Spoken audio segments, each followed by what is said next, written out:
करोनाच्या संपत्तीवर लाथ मारून भिक्षू झाले. एकदा टाळ्या त्यांच्यासाठी. एक गाणं त्यांचं 25 लाखामध्ये रेकॉर्डिंग झालं असतं. तर अशा प्रकारची देण त्यांच्याकडे आवाजाची आहे. तशीच देण सगळ्यांचा आपला सन्मान करतो आणि भंतेजी विनंती करतात, बापा आम्ही काही गायक नाही, परंतु बुद्ध बाबासाहेबांचा विचार जातोय त्यामुळे गाणं गातो. चोचितला चारा देत होता सारा, चोचितला चारा देत होता सारा, आईचा उबारा देत होता सारा, आईचा उबारा देत होता सारा. भीमाई परी चिल्या पिल्यावरी, भीमाई परी चिल्या पिल्यावरी, पंख पांघराया होता माझा भीमराया, माऊलीची माया होता माझा भीमराया. चांदण्याची छाया कापराची काया, चांदण्याची छाया कापराची काया, माऊलीची माया होता माझा भीमराया, माऊलीची माया होता माझा भीमराया, माऊलीची माया होता माझा भीमराया. आपण एकदा त्या महामानवासाठी सर्वांनी साधुकार द्यावा ज्यांच्यामुळे आपल्याला बुद्ध मिळाला. Very good. तर मी काय बोलणार नाहीये जास्त. याच्यासाठी माईक घेतला आमचे मार्गदर्शक पूजनीय गुरुवर्य विशुद्धानंद बोधीजी महास्थविर यांना त्रिवार वंदन करतो. त्यांच्यामुळे आज 45-50 वर्षांपासून सलग या अर्हताच्या भूमीमध्ये या बुद्धलेणीच्या पायथ्याशी भव्य दिव्य असा जनसागर इथे येऊन बुद्धासमोर नतमस्तक होतो, बाबासाहेबांचा विचार घेऊन जातो. एकदा पूजनीय विशुद्धानंद बोधीजी महास्थविर यांच्यासाठी प्रचंड टाळ्या वाजून भंतेजींचं आपण अभिनंदन केलं पाहिजे. आताच त्यांनी प्रोजेक्ट दाखवला 25 एकरचा. निश्चितच पुढच्या निवडणुका आहेत आता आणि त्या निवडणुकांमध्ये आदरणीय बाळासाहेब आंबेडकरांनी सांगितल्यानुसार आपण आपली माणसं आपले नगरसेवक निवडून दिले पाहिजे, जेणेकरून ही बुद्ध लेणीची 25 एकरची जमीन पूजनीय भंतेजींच्या नावे होईल आणि समाजाला एक दिशादर्शक इथे एक सेंटर उभं राहील. आणि त्यामुळे भंतेजींच्या प्रती मी एक ऋण व्यक्त करतो. आम्ही महाथेर होणार आहोत.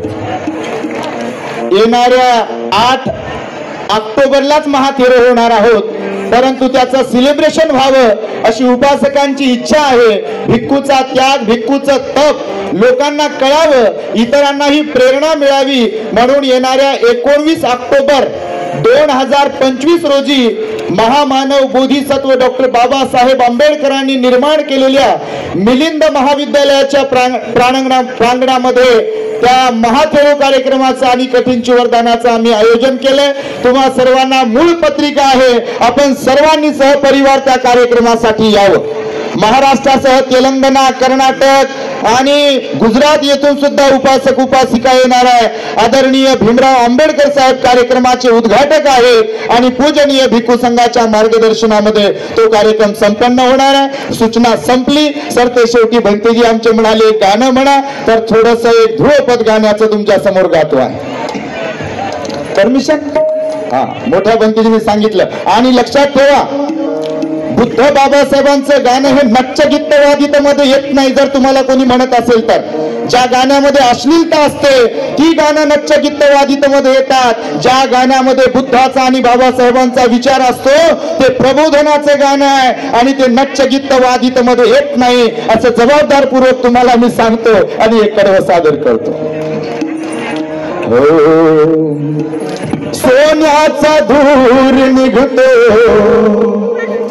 आज सकाळपासून आम्ही पाहतोय अनेक ठिकाणी आपट्याची पानं सोनं म्हणून वाटल्या जात आहेत आणि भगवान बुद्ध सत्यवादी होते.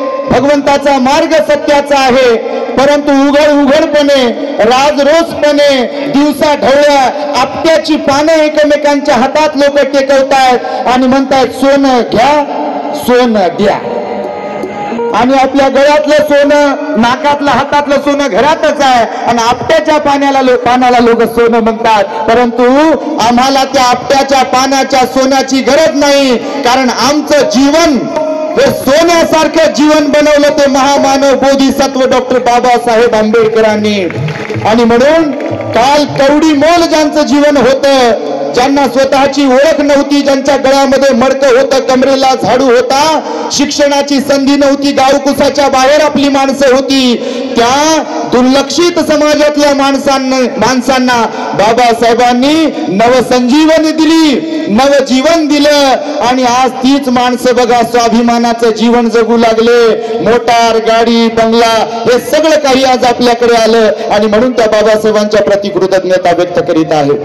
सोन्याचा धूर निघतो झोपडीत माझ्या, मजला सलाम करतो तो दिल्लीचा राजा, मजला सलाम करतो तो दिल्लीचा राजा. भीमलेखनीची ही धार क्रांतीची झाली तलवार, क्रांतीची झाली तलवार. भीमलेखनीची ही धार, भीमलेखनीची ही धार, क्रांतीची झाली तलवार, क्रांतीची झाली तलवार.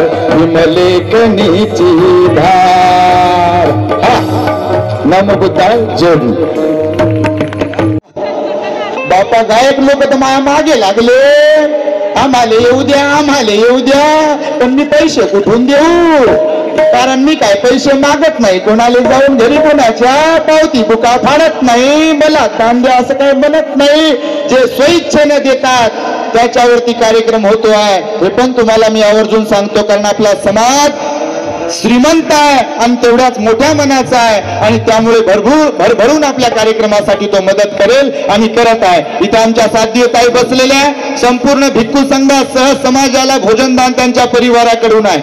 मुंबईचा मोरे परिवार आहे. 100 थाई चिवरचं दान स्वइच्छेनं, मी फोन उचलत नव्हतो तर विमानानं आले भंतेजी विनंती करण्यासाठी की आम्हाला दान देऊ द्या कार्यक्रमामध्ये, आणि त्यांनी 100 चिवर मागवले बघा थायलंड वरून. तर अशा प्रकारे भरपूर लोकांनी मदत करतात, स्वइच्छेने मदत करतात. तर निश्चितपणे रस्ते तर करोडोची संपत्ती जमा केली असती, करोडोच्या संपत्तीवर लात मारून भिक्षू झाले. एकदा टाळ्या त्यांच्यासाठी. एक गाणं त्यांचं 25 लाखामध्ये रेकॉर्डिंग झालं असतं. तर अशा प्रकारची देण त्यांच्याकडे आवाजाची आहे. तशीच देण बनते ज्ञानरक्षितकडे आहे. ते जर कॉमेडियन हिरो झाले असते तर आज त्यांचा 25 कोटीचा बंगला असता. 25 कोटी. कॉमेडियन हिरो त्यांना फार चांगलं जमते. जेवढे काही कॉमेडियन हिरो आहेत त्या लोकांनी 50-50 कोटी रुपयाच्या प्रॉपर्ट्या कमवून ठेवल्या. परंतु बुद्ध धम्म संघाच्या प्रचारासाठी यांनी त्या संपूर्ण पैशावर लात मारून बुद्ध धर्माच्या कामासाठी स्वतःला समर्पित केलेलं आहे. असे म्हणते ज्ञान रसिकीचा कॉमेडी कोणाला माहीत नाही औरंगाबादला, असं काही असू शकत नाही. तसेच आमचे बनते भदंत सत्यपाल महास्तवीर यांनी सुद्धा 2 लाख रुपयाच्या नोकरीला लात मारली. ती लात लागली की नाही माहित नाही अजून, कारण ते औरंगाबादला येतात अधूनमधून. तर 2 लाख रुपयाच्या नोकरीला लात मारली. प्राध्यापक होते आणि संपूर्ण नोकरीचा पैसा मुळाव्याच्या धम्मप्रचार केंद्राला देत होते. आज ते नांदेडचे बुद्धविहार सांभाळतायत. खरं तर त्यांच्याकडे सुद्धा PhD शिकणारे विद्यार्थी PhDचं काम करण्यासाठी येतात. तर अशा प्रकारचे आमच्या संघामध्ये सुद्धा खूप मोठी मोठी माणसं आहेत. तर करुणानंदजींनी तुम्हाला निमंत्रण दिलेलं आहे. मिलिंद कॉलेजमध्ये त्यांचा मोठा कार्यक्रम आहे, त्यात हजर व्हायचा आहे. तसाच कार्यक्रम ज्ञानरक्षकजींनी आयोजित केला आहे, त्या त्यांच्या शब्दातून ऐका.